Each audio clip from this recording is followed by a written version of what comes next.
अगर आप ग्रामीण क्षेत्र में रहते हैं और अभी तक आपको सरकार से प्रधानमंत्री आवास योजना के तहत एक पक्का मकान नहीं मिला है और अगर आप ये चाहते हैं कि इस बार 2025 में प्रधानमंत्री आवास योजना ग्रामीण की लिस्ट में आपका नाम निकले तो इस खास एपिसोड में लास्ट तक मेरे साथ बने रहिए क्योंकि वीडियो काफी इंपोर्टेंट है। वेलकम टू सीखो ऑफिशियल शो सरकारी सर्विसेज। इस बार 2025 में सरकार ने सभी गरीब परिवारों के लिए एक बड़ा फैसला ले लिया है। प्रधानमंत्री आवास योजना ग्रामीण के तहत सभी जरूरतमंद गरीब परिवारों को पक्का मकान देने के लिए सरकार ने आवास प्लस 2024 सर्वे के नए पोर्टल को लॉन्च करके ऑनलाइन फॉर्म भरना शुरू कर दिया है। हाल ही में इस पोर्टल को लॉन्च किया गया है और इसमें अभी लाखों लोग अप्लाई कर रहे हैं। तो आपके लिए भी एक सुनहरा मौका है बिना कहीं पर भी जाए हुए सरकार के द्वारा एक पक्का मकान बनवाने के लिए। तो आप भी इस एपिसोड में बताए गए प्रोसेस को कंप्लीट देखकर अभी अप्लाई कर दीजिए। इसके लिए सबसे पहले आप अपने मोबाइल फोन के गूगल पर टाइप करेंगे पीएम आवास योजना ग्रामीण। उसके बाद प्रधानमंत्री आवास योजना की इस वाली वेबसाइट पर आप क्लिक कर देंगे। अब यहाँ पर ऊपर की साइड में मेन मेन्यू में ये व्हाइट कलर में 3 लाइंस दी हुई हैं, इस पर आप क्लिक करेंगे तो यहाँ पे सबसे लास्ट में आप देखेंगे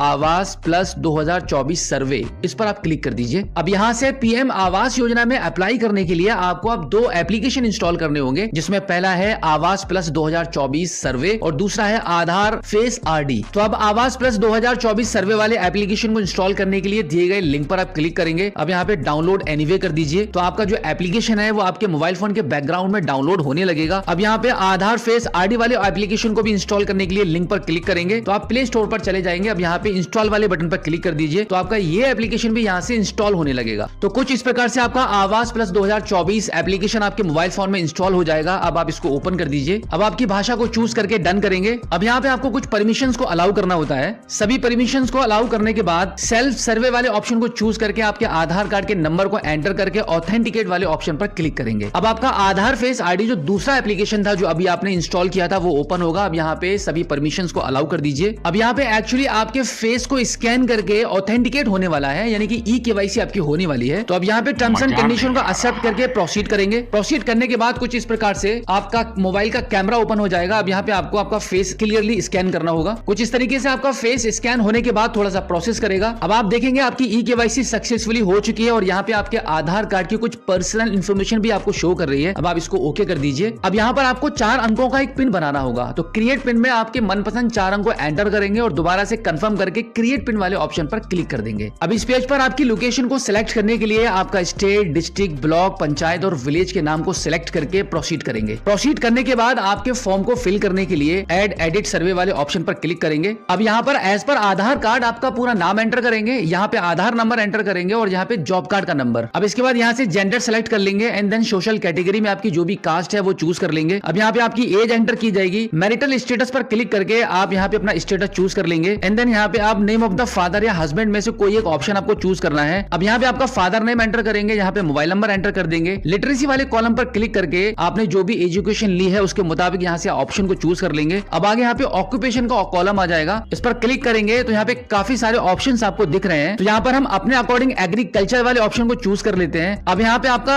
अगला कॉलम आ जाता है नंबर ऑफ फैमिली मेंबर्स, यानी कि आपकी फैमिली में जितने भी मेंबर हैं उनके नंबर्स यहाँ पे आपको एंटर करने होंगे। जैसे कि हमने यहाँ पे 3 नंबर एंटर कर दिए हैं। अब अगले कॉलम में आप देखेंगे एनी मेंबर विद डिसेबिलिटी, अगर आपकी फैमिली में कोई भी विकलांग है तो आप यहाँ पे नो या यस में आंसर दे सकते हैं। अब इसके बाद any member with critical illness, अगर आपकी फैमिली में कोई भी गंभीर रूप से बीमार है तो इस पर आप क्लिक करेंगे। अब यहाँ पे कुछ डिजीज के नाम आपको दिख जाएंगे। अगर कोई भी किसी को भी बीमारी नहीं है तो आप यहाँ पे नन वाले ऑप्शन को चूज कर लेंगे। अब इसके बाद इस कॉलम में फैमिली एनुअल इनकम को एंटर करके सेव एंड नेक्स्ट वाले बटन पर क्लिक कर देंगे। अब यहाँ पर आप देखेंगे ऐड फैमिली मेंबर्स का फॉर्म ओपन हो जाएगा, यानी कि अभी आपने जो यहाँ पे 3 नंबर एंटर किए थे आपके फैमिली सदस्यों के, उन सभी की डिटेल्स यहाँ पे आपको एंटर करनी होती है। तो बिल्कुल इसी तरीके से जो फॉर्म अभी आपने फिल किया था बिल्कुल ऐसे ही इस फॉर्म को भी फिल करके ऐड मेंबर वाले बटन पर आप क्लिक कर देंगे। तो अब हमने 1 बाय 1 करके अपने सभी फैमिली मेंबर्स की डिटेल्स को यहाँ पे एंटर कर दिया है। अब सेव एंड नेक्स्ट वाले बटन पर क्लिक करेंगे। अब यहाँ पर आपको आपके सभी फैमिली मेंबर्स में से बेनिफिशियरी सिलेक्ट करना होगा। तो यहाँ पे हम अपने बेनिफिशियरी को सिलेक्ट करने के बाद प्रोसीड कर देते हैं। अब यहाँ पर आपको आपकी बैंक डिटेल्स एंटर करनी होगी। तो बैंक की डिटेल्स को एंटर करने के लिए यहाँ पे आप देखेंगे पहले वाले ऑप्शन पर क्लिक करेंगे तो यहाँ पे आपको कॉमर्शियल बैंक्स वाले ऑप्शन पर क्लिक करना है। अब दूसरे वाले ऑप्शन पर क्लिक करने के बाद आपका जिस भी बैंक में अकाउंट है उस बैंक को आप यहाँ से चूज कर लेंगे। अब तीसरे वाले कॉलम पर क्लिक करके आपकी ब्रांच को यहाँ से चूज कर लेंगे। अब यहाँ पर आपके अकाउंट नंबर को एंटर करेंगे, उसके बाद दोबारा इस अकाउंट नंबर को यहाँ पे एंटर करके कंफर्म कर देंगे एंड देन यहाँ पे आपके बैंक अकाउंट में जो नाम है वो नाम यहाँ पे आप एंटर करेंगे। उसके बाद बाद नेक्स्ट कर देंगे। अब यहाँ पर आपसे कुछ सवाल पूछे जाएंगे जिनका आंसर आपको हाँ या ना में देना होगा, जिसमें सबसे पहला सवाल रहेगा कि सर्वेक्षण किए जा रहे घर का स्वामित्व यानी कि आप जिस घर में रह रहे हैं वो किराए का है या आपका खुद का है। तो आप आपके मुताबिक यहाँ पे आंसर को चूज कर लेंगे। तो बिल्कुल इसी प्रकार से सभी सवालों का जवाब आपको यहाँ पे सिलेक्ट करके दे देना है, जो कि काफी आसान है। अब इसके बाद यहाँ पे सहेजो और आगे वाले ऑप्शन पर क्लिक कर देंगे। अब यहाँ पर आप देखेंगे यहाँ पे लिखा हुआ आ चुका है कि पुराने घर की छवि कैप्चर करें। यहाँ पर आप जो बॉक्स बना हुआ देख रहे हैं इस पर क्लिक करेंगे तो आपके मोबाइल फोन का कैमरा ओपन हो जाएगा। अब आपका जो घर है उसका फोटो यहाँ पे आपको कैप्चर करना होगा। फोटो कुछ इस तरीके से कैप्चर करेंगे कि आपके घर से बाहर आकर पूरे घर का फ्रंट का फोटो यहाँ पे आप कैप्चर कर लेंगे। अब इतना करने के बाद रिमार्क में आपको यहाँ पे थोड़ा सा कुछ लिख देना होगा और उसके बाद सेव एंड नेक्स्ट वाले बटन पर क्लिक कर देंगे। अब अगला ऑप्शन आपका आ जाता है कि आपके घर के अंदर जितना भी एरिया जो बना हुआ नहीं है, जो आपको बनवाना है, उसका इमेज आपको यहाँ पे कैप्चर करना होगा। तो इस बॉक्स पर आप क्लिक करेंगे और यहाँ से आपके फोटो को आप कैप्चर कर लेंगे। फोटो कैप्चर करने के बाद एड रिमार्क में फिर से कुछ लिखेंगे और सेव नेक्स्ट वाले बटन पर क्लिक कर देंगे। अब यहाँ पर एक सवाल आपसे और पूछा जा रहा है, क्या आप प्रधानमंत्री आवास योजना के अंतर्गत मिस्त्री बनने की ट्रेनिंग भी लेना चाहते हैं? अगर आप लेना चाहते हैं तो यस पर क्लिक करेंगे और नहीं तो नहीं पर क्लिक कर देंगे। अब इसके बाद आप देखेंगे यहाँ पे मकान की कुछ इमेजेस आपको दिखाई जा रही हैं, यानी कि आपका मकान आप कैसा बनवाना चाहते हैं उसका नक्शा यहाँ पर आपको चूज करना होगा। तो यहाँ पे